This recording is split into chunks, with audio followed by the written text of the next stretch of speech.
Okay, अब हम local self government को अब देख सकते हैं तरीके से। तो लोकल सेल्फ गवर्नमेंट जो है, लोकल सेल्फ गवर्नमेंट जो है वो आपका फाइनली जो है कॉन्स्टिट्यूशनलाइज हो गया है। पहला एक है पंचायत। पंचायत की व्यवस्था बेसिकली गांव के लिए थी, विलेज के लिए, ठीक है।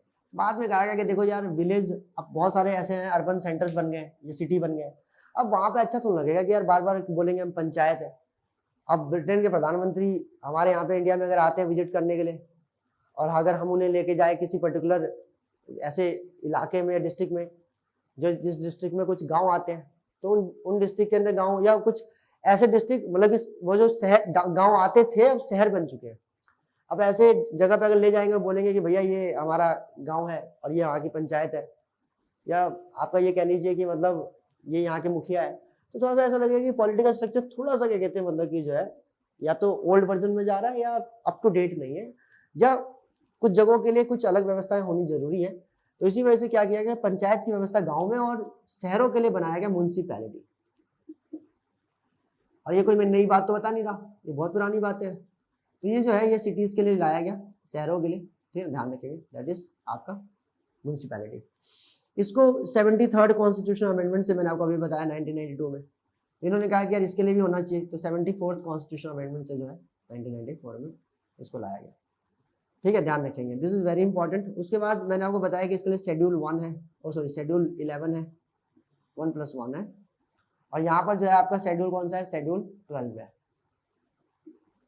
ठीक है जी। यहाँ पे कितने आर्टिकल्स है, यहाँ पे आर्टिकल्स आपका 243 का 243 से लेकर 243 ओ तक है, यूँ कह लो 243 ओ तक है आर्टिकल, ठीक है। इस सेट, अच्छा उसके बाद क्या कहते हैं तुम्हारा, यहाँ पे नहीं वाले कॉन्स्टिट्यूशन में ऐसे नए नीचे नीचे जा रहे हैं तो चलो निशान लगा दिया। यहाँ पे आर्टिकल 243 के ओ से लेकर, ओ के बाद क्या आता है MNOP, और यहाँ से लेकर आपका जो है ZH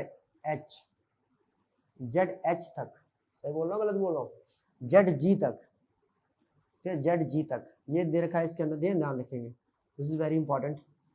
उसके बाद यहाँ पे शेड्यूल 11 में यहाँ पे 29 आइटम्स है जिसके ऊपर जो है कानून बनाने का अधिकार है, तो इनके पास 18 आइटम्स है जिसके ऊपर कानून बनाने का अधिकार है इनके पास।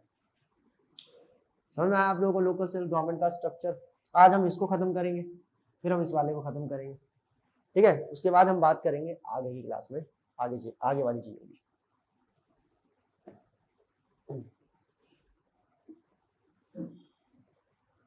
ओके, सबसे पहले देखते हैं आर्टिकल 243 क्या कहता है। आर्टिकल 243 कुछ नहीं कहता है, डेफिनेशन की बात करता है। आर्टिकल 243 में क्या है, डेफिनेशन है आपका, डेफिनेशन नॉर्मल डेफिनेशन है आर्टिकल 243। आर्टिकल 243 क्या करता है, डेफिनेशन की बात करता है। ये क्या बात करता है, डेफिनेशन की।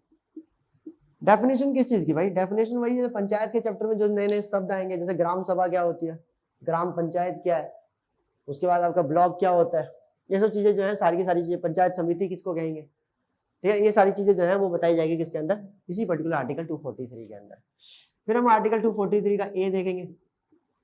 आर्टिकल 243 का ए कहता है ग्राम सभा के बारे में। ग्राम सभा ही है, ग्राम सभा किसे बोलेंगे, ग्राम सभा उस एरिया को बोलेंगे जिस एरिया के अंदर, मतलब एक पर्टिकुलर विलेज जिसके अंदर जो है वहां के तमाम लोग, जो वहां के वोटर्स होंगे,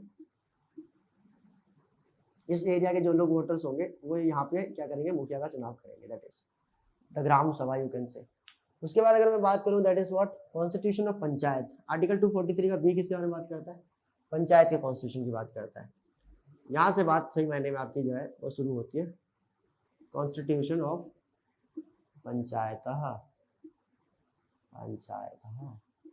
संस्कृत भाषा अगर एक्टिव होती बड़े स्तर पे तो आज ऐसे ही बोल रहे होते, हम लोग ऐसी बात कर रहे होते। They shall be constituted in every state panchayats at village level and intermediate district level in accordance with the provisions of this part। तो ये कह रहे हैं कि हमारे यहाँ पे एक पंचायत जो है वो विलेज लेवल पे होगी, ठीक है, एक जो होगी वो पंचायत समिति के लेवल पे, सॉरी ब्लॉक लेवल पे, वही बात है, एक ब्लॉक लेवल पे और एक डिस्ट्रिक्ट लेवल पे, क्या आपको कुछ लग नहीं रहा कि किसका सजेस्ट किया हुआ मॉडल है ये बलवंत राय मेहता कमेटी? आपको लगता है कि ये उसका सजेस्ट किया हुआ मॉडल है? सेम डिट्टो, सबसे पहली कमेटी थी, सबसे पहले एडवाइस किया, फिर इंप्रूवमेंट क्या किया बाकी सारे के सारे पंचायतों ने। आर्टिकल 243 का सी कहता है कंपोजिशन ऑफ द पंचायत के बारे में बताता है। आर्टिकल 243 का सी कंपोजिशन, फिर वही वाली बात करेंगे आप सारी की सारी। इसके अंदर क्या होगा, विलेज में कौन होगा, मुखिया होगा, ब्लॉक में होगा आपका पंचायत समिति का अध्यक्ष, और उसके में होगा जिला परिषद। ये सारी बातें बता रहे हैं इसके अंदर। आर्टिकल 243 का डी कहता है रिजर्वेशन ऑफ सीट, ये बड़ी इंपॉर्टेंट चीज है। आर्टिकल 243 का सी, आर्टिकल 243 का डी क्या कहता है, रिजर्वेशन के बारे में। रिजर्वेशन किसके लिए, एससी, एसटी और आपका विमेंस, इन तीनों को। लेकिन तीनों में से विमेंस को कितना मिला है, 1/3, मतलब पूरे के पूरे स्टेट में जितनी सीटें होंगी उसका 1/3 किसको जाएगा, अकेला विमेंस को जाएगा। ये हुई ना विमेनाइजेशन या I will say women empowerment, या विमेन एम्पावरमेंट ही होता ना। हाँ यार मैं फिर भूल गया आज यार।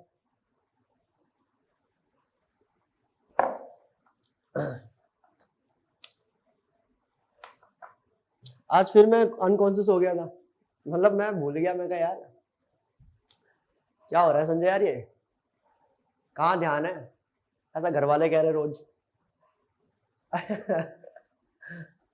क्या जवाब दूं ने?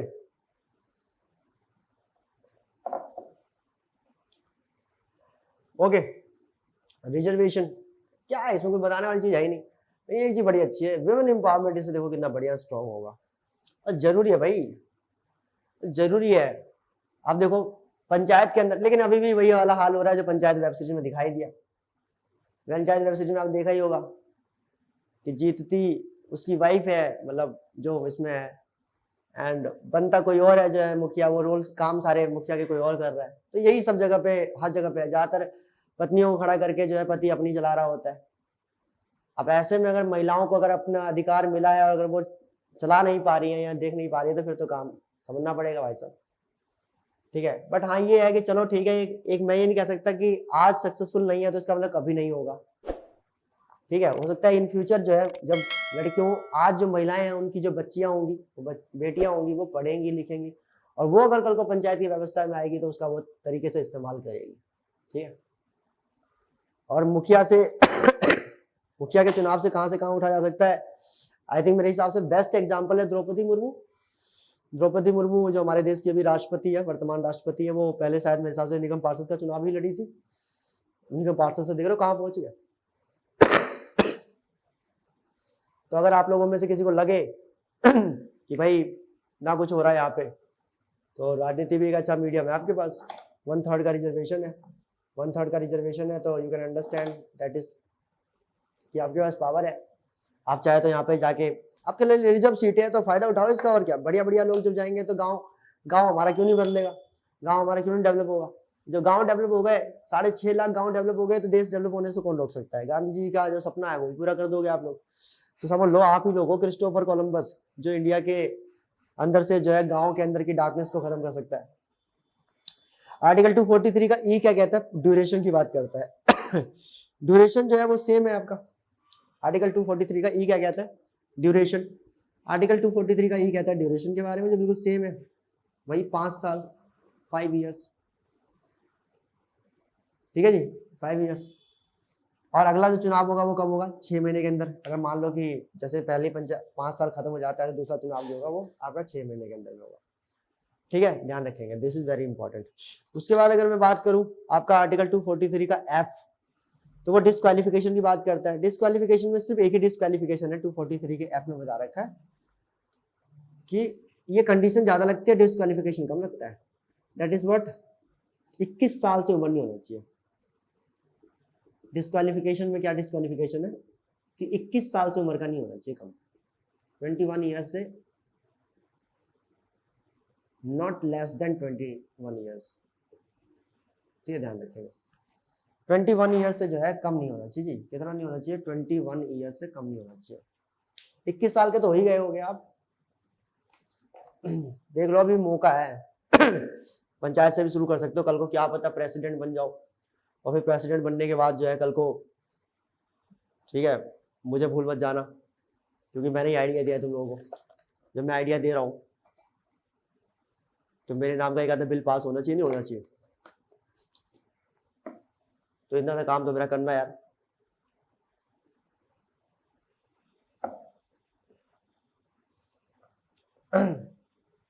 Disqualification for not less than 21 years.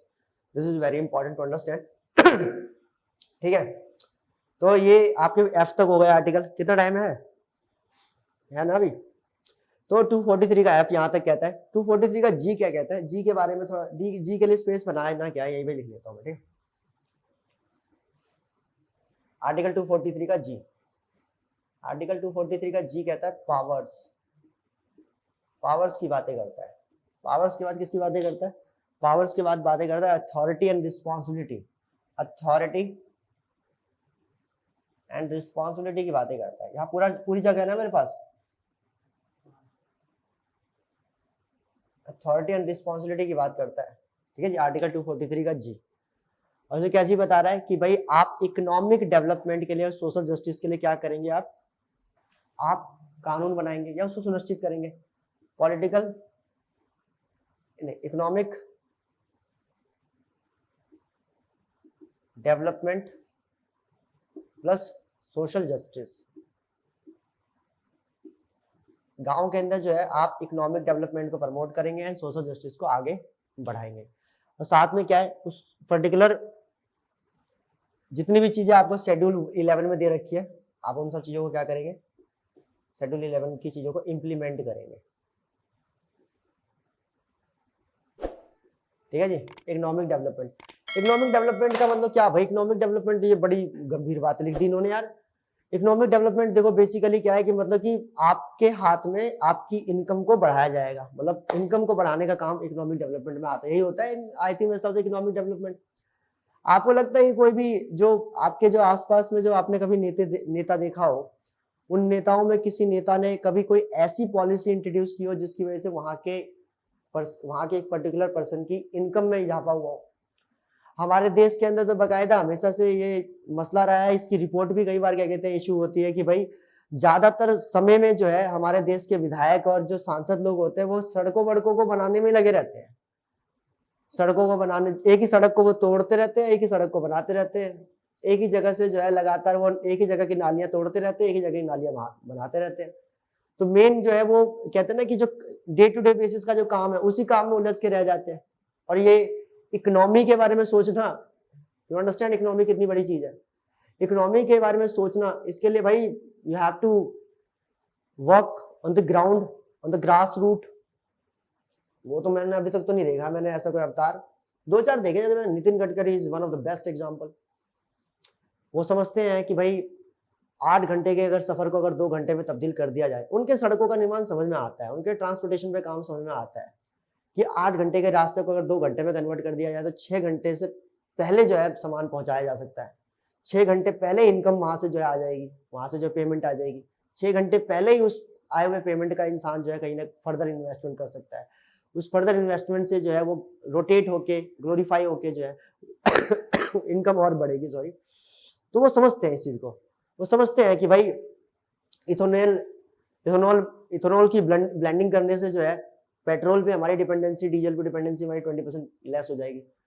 इससे क्या होगा कि हमारे जो पैसे वहां जाते हैं वो पैसे बच के हमारे जो पैसे पेट्रोल पे जाते हैं वो पैसे बचकर हम किसी और फर्दर चीजों में लगा सकते हैं। ये इकोनॉमिक डेवलपमेंट हमारा समझ में आता है।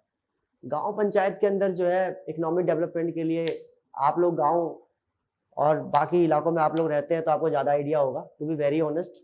ठीक है, तो मुझे उसना शहर के हिसाब से मैं बताऊं, मेरे को शहर में हूँ, ग्राउंड लेवल पे कैसे काम चल रहा है मुझे उसके बारे में ज्यादा जानकारी नहीं है।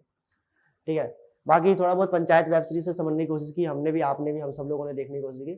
तो वही है, गांव में भी अक्सर, गांव में भी जो है आपने देख ही लिया कि गांव के अंदर ज्यादातर क्या रहता है कि मुखिया तो है लेकिन उसके बावजूद भी उसको मुखिया जैसे अधिकार नहीं मिले हैं। या ये हो सकता है कि मुखिया अभी भी मुखिया जैसे अधिकार वाली छवि अपनी नहीं बना पा रहा है, उतना डेवलप नहीं कर पा रहा। ठीक है, विधायक से भी काम लेने के लिए उसको इतना रोना धोना पड़ता है, आपने देख ही लिया होगा इस वेब सीरीज के अंदर। उसके बाद आपने ये चीजें भी नोटिस कर ली होगी आपने पंचायत के वेब सीरीज के अंदर कि मतलब जो है जो मेन जो इसका हकदार है वो काम ना करने की जगह कोई दूसरा कर रहा है उसके बदले में। तो कहीं ना कहीं जो है सिस्टम के साथ खेल वो लगातार चल ही रहा है। और उसके बाद जो है आपका पॉलिसी को एडप्ट करने के लिए, एक्सेप्ट करने के लिए जनता का सपोर्ट होना भी जरूरी है। जैसे वहां पे लिखा था कि 2 बच्चे मीठी खीर, ना 2 बच्चे मीठी खीर, उससे ज्यादा, यू अंडरस्टैंड। ठीक है, तो ऐसे में क्या है कि मतलब वो चीजें किस तरह से इंडिकेट करने वाली है, किस तरह से बोली जा रही है, ये बात समझाने के लिए शायद उस तरह का स्लोगन, चलो कोई नहीं, ये वो स्लोगन हो सकता है थोड़ा सा पिंच करने वाला हो। अब पिंच करने वाले स्लोगन डालोगे तभी तो भाई सामने काम होगा। अब वो वक्त थोड़ा है, अब रिसोर्सेज उतने थोड़ा है। उसके बाद गांव में सोशल जस्टिस, सोशल जस्टिस क्या ही मतलब, सोशल जस्टिस का मतलब ये है कि भाई किसी के साथ जातीय आधार पर भेदभाव नहीं होना चाहिए। ठीक है, आप किसी के साथ जो है धर्म के आधार पर भेदभाव ना करें, अपर कास्ट लोअर कास्ट ना करें, ये सब चीजें आपको सुनिश्चित करनी है। ठीक है, मगर हाँ, ये सब चीजें आई डोंट नो, आप लोग बेहतर समझते हैं तो मेरे को जरा बताएं कमेंट बॉक्स में कि आपके गांव का एक ऐसा किस्सा जो आपको लगता है पॉलिटिकली इनकरेक्ट है, ये पॉलिटिकली जो है वो आपका सक्सेस नहीं हो पाया जितना कि हम चाहते थे पंचायत को कॉन्स्टिट्यूशनलाइज करके, so that I could understand, so that I could make some sense for that. उसके बाद कह रहा है कि आर्टिकल 243 का एच कहता है, आर्टिकल 243 का एच क्या कहता है कि पंचायत के पास पावर है क्या करने की, टैक्स लगाने की। किन सब मैटर्स में, वही 29 मैटर्स में टैक्स लगा सकती है, कोई दिक्कत नहीं है। जो जो लगता है कि इनको यहाँ पे इनकम रिकवरी भी जरूरी है तो कर सकती है, कोई दिक्कत वाली बात नहीं है। ठीक है ना, फंड्स के लिए या क्या कहते हैं, फंड्स जो है power to impose taxes by and funds of the panchayat. ठीक है, फंड्स को क्या कहते हैं बढ़ाने के लिए या आगे से मंगा सकती है या आगे से करवा सकते हैं कि हम इस पर्टिकुलर चीज पर टैक्स लगाएंगे। ठीक है, ध्यान रखेंगे। सो दैट इज ऑल, ये सब चीजें जो है आपका 243H में है। बाकी इसके बाद अगर मैं आगे बात करूं, आगे आर्टिकल 243I से है।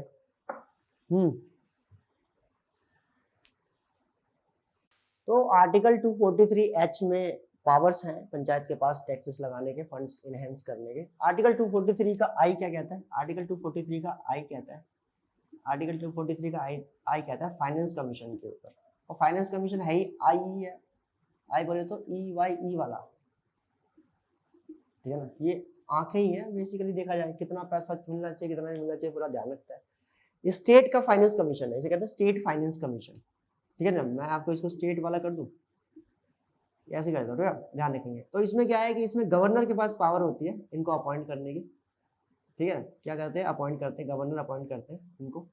और ये क्या करते हैं, ये आपका जो है फाइनेंशियल पोजीशन जो है, sorry, financial position of the panchayat के बारे में रिकमेंडेशन देते हैं। रिकमेंडेशन इनकी किस तरह की होती है, पहली होती है डिस्ट्रीब्यूशन ऑफ द प्रोसीड, बिल्कुल सेम वही सारी जो है, मैं आपको इसको मैं बेटर रहेगा मैं इसे लिख दूं। सबसे पहले क्या, डिस्ट्रीब्यूशन ऑफ प्रोसीड्स। ठीक है, distribution of proceeds of net proceeds, sorry net proceeds, duties, tolls, ठीक है, fees levied by the state between the state and panchayat. तो जो स्टेट जो ये लेवी करती है इसमें कितना स्टेट को मिलना है और कितना पंचायत के पास जाएगा, नेट प्रोसीड का ड्यूटी टोल फीस से जो पैसा निकला है, ठीक है, ये बताएगा कौन, आपको फाइनेंस कमीशन बताएगा। दूसरी चीज क्या है, allocation of net proceed, allocation of net proceed, allocation of net proceed, allocation of net proceeds की बता रखा है कि रेवेन्यू जो जनरेट हो रहा है, ठीक है, जो रेवेन्यू जनरेट हो रहा है टैक्सेस से, फिर वही से टैक्स से, ड्यूटी से, और उसके बाद टोल से, फीस से। ठीक है, यहाँ पे भी 4 वर्ड ये थे आपका, ड्यूटी, एक टैक्स रह गया था क्या, टैक्स भी ले लो। ठीक है ना, टैक्स, ड्यूटी, और क्या कहते हैं आपका टोल, और इसके बाद जो है आपका that is I will say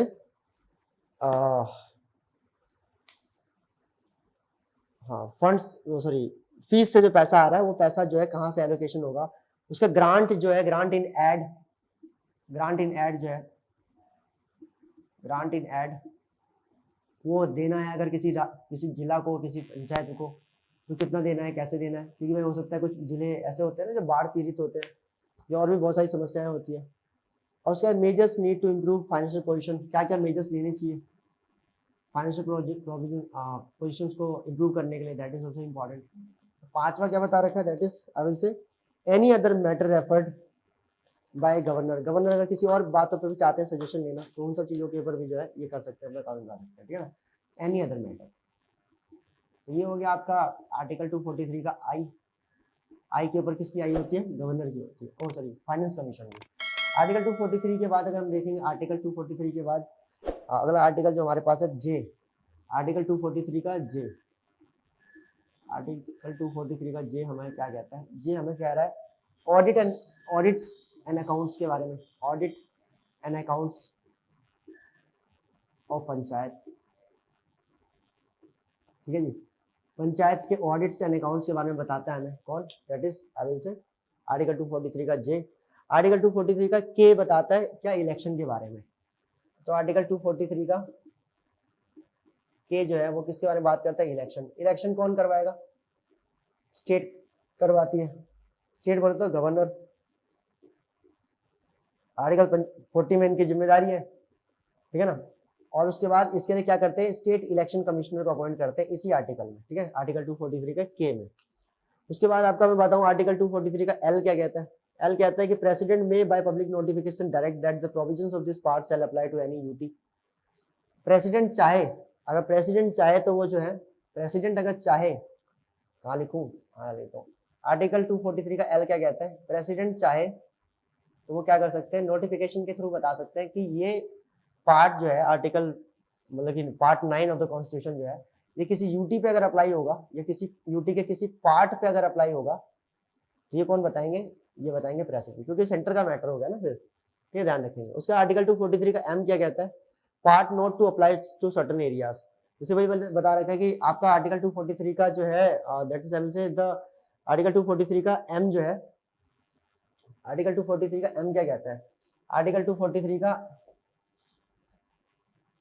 M कहता है कि कुछ पार्ट इसका नहीं, कुछ जगहों पे ये जो है पार्ट अप्लाई नहीं होगा, या shall not apply, shall not apply.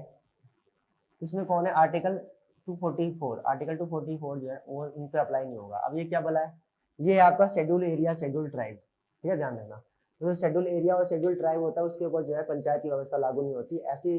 ऐसे मेरे हिसाब से 10 राज्य हैं, ठीक है, शेड्यूल 5 के अंदर, शेड्यूल 5 के अंदर हमारे पास कितने राज्य हैं, 10 राज्य हैं हमारे पास, 10 states we have in schedule 5 नहीं, शेड्यूल 6 होगा, नहीं 5 सॉरी 5।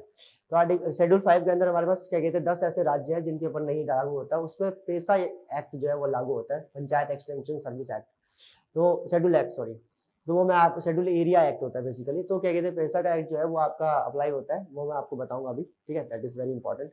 उसके बाद मैं अगर बात करूं आर्टिकल 243 का एम, तो ये वही आर्टिकल 244 ये वही वाला है। दो आर्टिकल है आपके, आर्टिकल 244 244 ए, एक होता है शेड्यूल 5 के ऊपर, ये शेड्यूल 5 है, 244 का ए शेड्यूल 6 है, वो आसाम मिजोरम त्रिपुरा मेघालय 4 स्टेट पे लागू होता है बस। तो उसके बारे में अभी डिटेल में बात करेंगे, अगला चैप्टर ही है हमारा, इसके बाद अगले के अगला चैप्टर है, ठीक है। उसके बाद आर्टिकल 243 का एन कहता है continuous of the existing law.